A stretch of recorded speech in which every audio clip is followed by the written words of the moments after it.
Good morning, students. Today we are going to learn prose section. Lesson 7 Glimpses of India. Part 1 A Baker from Goa. Written by Licio Rodrigue. Let us see summary in English. Goa is situated 400 km to the south of Mumbai.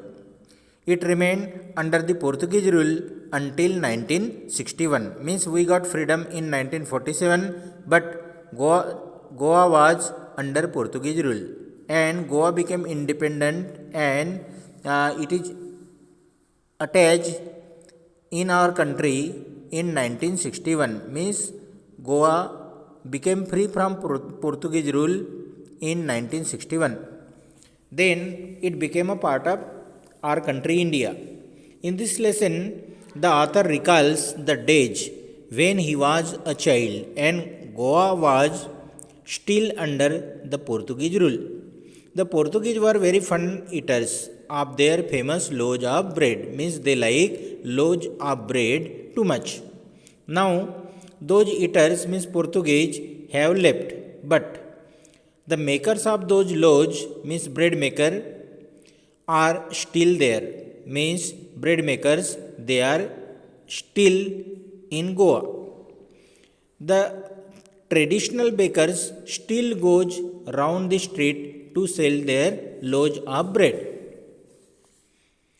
The author recalls how as a child he used to wait eagerly for the baker in the morning, early in the morning. The baker carried a basket on his head. He carried a bamboo stand with him. The third iron jingle of his bamboo announced his arrival. Means there was a bamboo stick in the hand of these lawmakers, bread makers, and they were holding it and they were hitting it on the street. And on listening the sound of that bamboo stick, anyone can understand so easily that now it's a bread maker came to sell the loaves of bread. The baker carried a basket on his head. He carried a bamboo stand with him. The third and jingle of his bamboo announced his arrival. He would come in the morning. He would come with loaves for the elders and bread bangles for the children. The jingling thud of his bamboo woke up the children from their sleep. They would run to him for their favorite bread bangles. The author says that he still recalls the fragrance of those bangles. He would be so eager to eat them that he never cared to brush his teeth or wash his mouth, says the author humorously.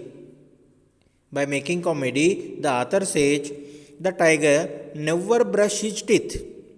Hotty could wash and clean up everything so nicely.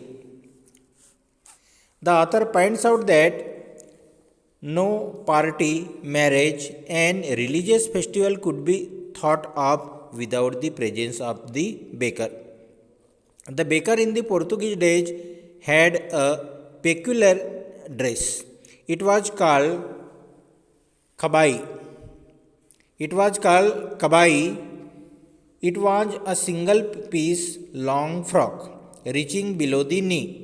Then, in the days of the author's childhood, the baker wore a half pant that reached below the knee. The baker used to be quite well to do. He had a jackfruit like appearance and looked quite happy. Now, let us see summary in Hindi. Goa Mumbai के दक्षिण में 400 kilometre दूरी पे है. गोवा 1961 तक पुर्तगाल लोगों के शासन के अधीन रहा. यानी पोर्तुगीज रूल था गोवा में 1961 तक. उसके बाद वह भारत का एक विभिन्न अंग बना. इस लेख में ऑथर ये कहता है कि ऑथर उस समय में वह बच्चा था और वह जब गोवा में पोर्तुगीज लोगों का रूल चल रहा था उस समय की बातें वो याद करता है. गोवा अभी भी पुर्तगाली शासन के अधीन था। पुर्तगाल लोग अपनी प्रसिद्ध पाव रोटियों को खाने के लिए बहुत ही शौकीन थे। अब वे खाने वाले तो जा चुके, यानी पुर्तगीज लोग तो चले गए, लेकिन पाव रोटी बनाने वाले वो अभी भी गोवा में हैं। पारंपरिक तरीके से वो गली गली घूमकर अपनी पाव रोटियाँ बेचते हैं। लेखक याद करता है कि वह किस तरह बचपन में पाव रोटी की प्रतीक्षा अर्ली इन द मॉर्निंग यानी सवेरे करता था, यानी उत्सुकता से वो पाव रोटियाँ बेचने वालों का इंतजार किया करता था। पाव रोटी वाले अपने सिर पर एक टोकरी लिए सुबह ही आते थे, मॉर्निंग में आते थे। वह अपने साथ एक बाम्बू की लकड़ी, कटोरी ऐसे कुछ लाते थे। वो बाम्बू की लकड़ी की टक टक की आवाज़ सुनकर जो बच्चे सोते रहते थे वो भी जाग जाते थे। वो समझ जाते थे कि अभी इट्स अ मॉर्निंग टाइम, यानी सवेरा हो गया। वह बड़ों के लिए पाव रोटी और बच्चों के लिए पाव गजरे लाया करते थे। उसकी वो लकड़ी की टक टक आवाज़ बच्चों को नींद से जगा देती थी। वे अपने मनपसंद पाव गजरों को पाने के लिए उनकी तरफ दौड़ते थे, यानी बच्चे वो पाव ब्रेड लेने के लिए उनके तरफ दौड़ते थे।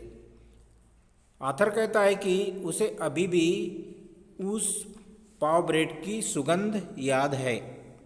वह उन्हें खाने के लिए बहुत ही ईगर रहता था, बहुत ही उत्सुक रहता था अर्ली इन द मॉर्निंग, और अपने दांतों को ब्रश करना भी भूल जाता था।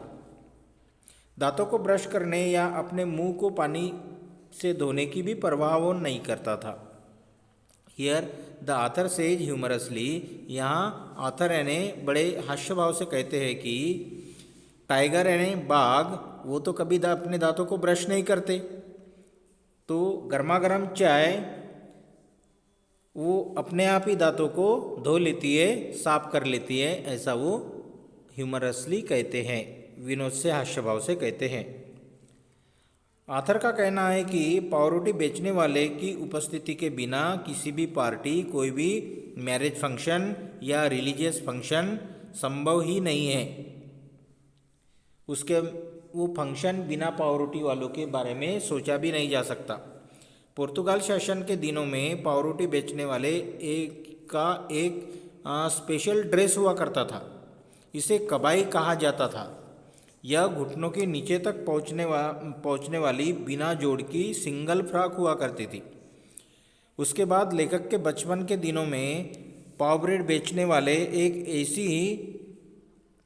ऐसा ही ड्रेस पहनते थे जो घुटने तक आता था, घुटने तक रहता था। अभी पाव ब्रेड बेचने वाले व्यक्ति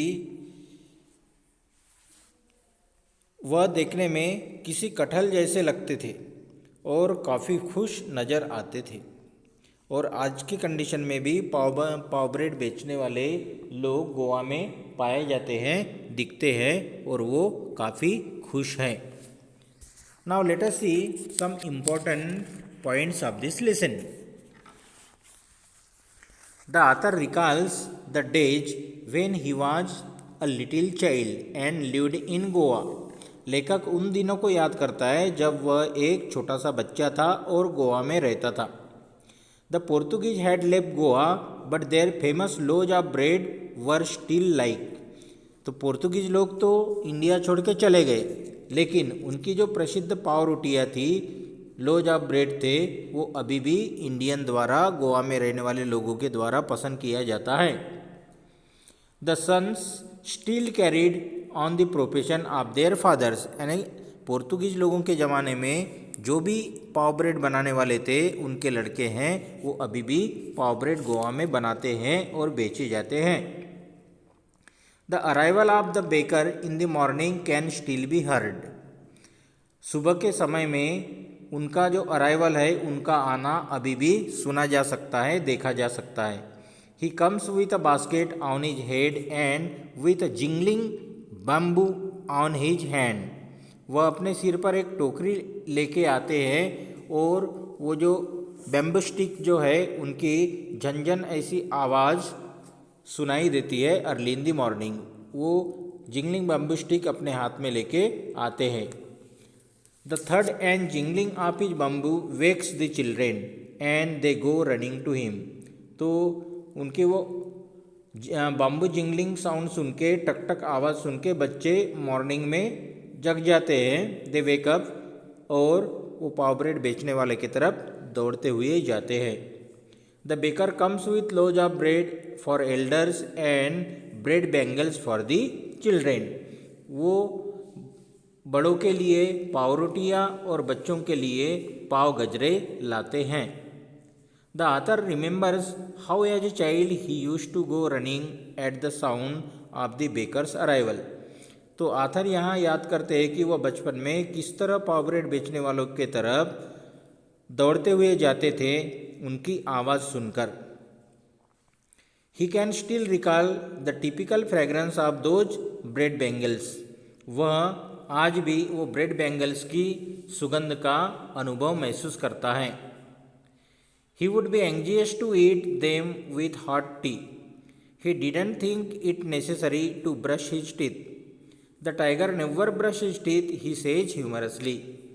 वह उन पाव गजरों को गर्म चाय के साथ खाने के लिए बहुत उत्सुक रहते थे।